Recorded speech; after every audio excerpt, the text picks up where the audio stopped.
உலகமெங்கிலும் இருக்கும் இந்து மத நம்பிக்கை கொண்டவர்களை அதிர்ச்சிக்குள்ளாக்கும் விதமாக திருப்பதி லட்டு பிரசாதத்தில் விலங்கு கொழுப்புகள் கலந்திருப்பதாக ஆய்வறிக்கைகள் தெரிவித்துள்ளன. ஆந்திராவில் முன்னாள் முதல்வர் ஜெகன்மோகன் ரெட்டி ஆட்சியில் திருப்பதி தேவஸ்தான பூஜை முறைகளில் மெத்தனப்போக்கு நிலவியதாக பரவலாக குற்றச்சாட்டுகள் எழுந்த நிலையில் பிரசாதத்திற்கு வாங்கப்பட்ட நெய்யில் விலங்கு கொழுப்புகள் இருந்தது கண்டறியப்பட்டுள்ளது. திருப்பதி லட்டு தயாரிக்க பயன்படுத்தப்படும் நெய் மாதிரி குஜராத்தில் இருக்கும் தேசிய கால்நடை ஆராய்ச்சி ஆய்வுக்கூடத்தில் பரிசோதனை செய்யப்பட்டது. இதில் தரமற்ற நெய் வாங்கப்பட்டது கண்டறியப்பட்டுள்ளது.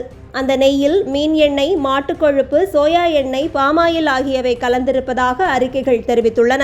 இதுகுறித்து தேவஸ்தான செயல் அதிகாரி கருத்து கூறும்போது, கடந்த 2 மாதங்களுக்கு முன்னதாக 8.5 லட்சம் கிலோ நெய் விநியோகம் செய்யப்பட கோரி டெண்டர் விடப்பட்டதாகவும், அந்த டெண்டர் நிறுவனம் 68,000 கிலோ நெய் சப்ளை செய்ததில் 20,000 கிலோ நெய் தரமற்றதாக உள்ளதாக எழுந்த புகாரில் விசாரணை நடத்தப்பட்டு நெய் சப்ளை நிறுத்தப்பட்டு டெண்டர் நிறுவனம் மீது கிரிமினல் குற்றச்சாட்டு பதிவு செய்யப்பட்டது என தெரிவித்திருக்கிறார்.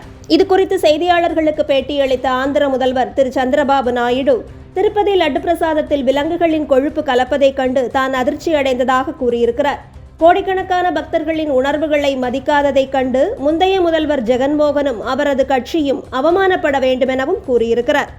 மேலும் தரமான நெய் மட்டுமே பிரசாதம் செய்வதற்கு பயன்படுத்தப்பட வேண்டுமென தங்களது அரசு தற்போது உத்தரவிட்டிருப்பதாகவும் சந்திரபாபு நாயுடு தெரிவித்திருக்கிறார்.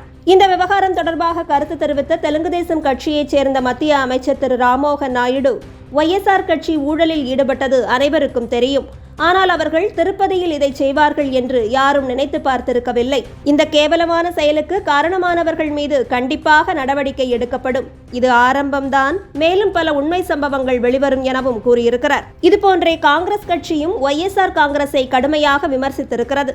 காங்கிரசின் மாநில தலைவரும் ஜெகன் ரெட்டியின் சகோதரியுமான ஷர்மிளா கூறும்போது, இந்த விவகாரம் தொடர்பாக முழுமையான தகவல்கள் வெளியாக வேண்டுமெனில் CBI விசாரணை நடத்தப்பட வேண்டுமென தெரிவித்திருக்கிறார். ஆனால் இந்த புகார்களை மறுத்திருக்கும் YSR காங்கிரஸ், தெலுங்கு தேசம் கட்சி அரசியல் லாபத்திற்காக பொய் சொல்வதாக தெரிவித்திருக்கிறது.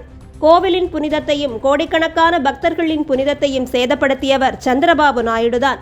அவர் அரசியல் ஆதாயத்திற்காக எந்த மோசமான செயலையும் செய்ய தயங்க மாட்டார் என்பது நிரூபணமாகி இருப்பதாக YSR காங்கிரஸ் கட்சி கூறியிருக்கிறது. கட்சி, ஜாதி என்ற எந்த பாகுபாடும் இல்லாமல் இதுபோன்ற கீழ்த்தர செயல்களில் ஈடுபட்ட ஊழல்வாதிகள் மீது கடுமையான நடவடிக்கை எடுக்கப்பட வேண்டும் என்பதே அனைத்து பக்தர்களின் விருப்பமாக இருக்கிறது.